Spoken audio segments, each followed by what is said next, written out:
Praise the lord. Good morning అండి, అందరూ బాగున్నారా? మరి ఈరోజు కలిసి దేవుని వాగ్దానం చదువుకుందారండి. 1 తిమోతి రాసిన పత్రిక 5వ అధ్యాయము 5వ వచనము. విజ్ఞాపన యందును ప్రార్థన యందును రేయింపగలు నిలకడగా ఉండండి.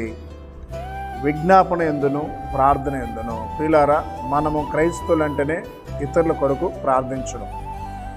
మన కోసం కన్నా కూడా ఇతరుల కోసం మనం బ్రతకాలి. అది నిజమైన క్రైస్తవత్వం.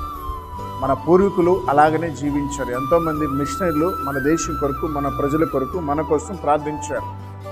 ఈరోజు ప్రభుని తెలుసుకున్న మనం కూడా ఇతరుల కొరకు ప్రార్థించాలి. మీరందరూ కూడా ప్రతిరోజు టీవీలో వార్తలు వింటున్నారు. గడిచిన కొద్ది దినాలుగా కేరళ పట్టణంలో, ఆ రాష్ట్రంలో, వయనాడ్ ఆ యొక్క ప్రాంతంలో భయంకరమైనటువంటి ఆ యొక్క వరదలు వచ్చి అనేక గ్రామాలు నేలమట్టమైందండి. అక్కడ అనేక మంది ప్రజలు ప్రాణాలు పోయిందండి. నిజంగానే ఇది ఎంతో బాధాకరమైన విషయం. కుటుంబాలనే చనిపోయారు. కాబట్టి ఈ విషయము తెలుసుకున్న క్రైస్తవులైన మనము మౌనంగా ఉండకూడదండి. మన దగ్గర దేవుడు ఒక ఆయుధం ఇచ్చాడు, అది ప్రార్థన అనే ఆయుధం. వాళ్ళ కోసం మనం కన్నీటితో ప్రార్థించాలి. వాళ్ళ కోసం ఎలుగెత్తి ప్రార్థించాలి. ప్రభుత్వ వారికి సహాయం అందించలాగన, వరదలు ఆగిపోయేలాగన, అక్కడున్న ప్రజలకి క్షేమం వచ్చేలాగన ప్రభువా నీవు కనికరం చూపించినా అని మనమందరూ ప్రార్థించాలండి.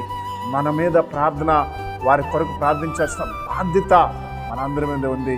కనుక ప్రియ సహోదరుడా, సహోదరి, ప్రియ తండ్రి, ప్రియ తల్లి, మీరందరూ కూడా ఉదయకాలన ప్రార్థించండి. కేరళ రాష్ట్రంలో ఎటువంటి ప్రజలకి ప్రాణహాని కలగకుండా మామూలు స్థితి రావాలని, ఏ కుటుంబాలైతే వారి బిడ్డల్ని పోగొట్టుకున్నారో వారు ఆదరించబడాలని ప్రార్థించండి. తండ్రి నీకు వందనాలయ్యా.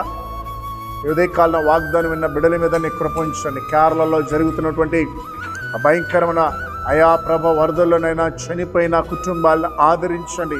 అతలాకుతలమైపోయినటువంటి ఆ రాష్ట్ర ప్రజల్ని మీరు కాపాడమని ప్రార్థిస్తున్నాం తండ్రి. ఇంకనైనా ఉదయకాలన ఎవరైతే టైఫాయిడ్, మలేరియా, డెంగ్యూ జ్వరాలతో పిల్లలు బాధపడుతున్నారో వారిని స్వస్థపరచండి. ప్రయాణంలో ఉన్న ప్రతి బిడ్డకి మీరు తోడునండి. ఉదయకాలన పుట్టినరోజు, వివాహం దినం జరుపుకున్న బిడ్డల్ని మీరు ఆశీర్వదించమని యేసు నామములో ప్రార్థిస్తున్నాం తండ్రి.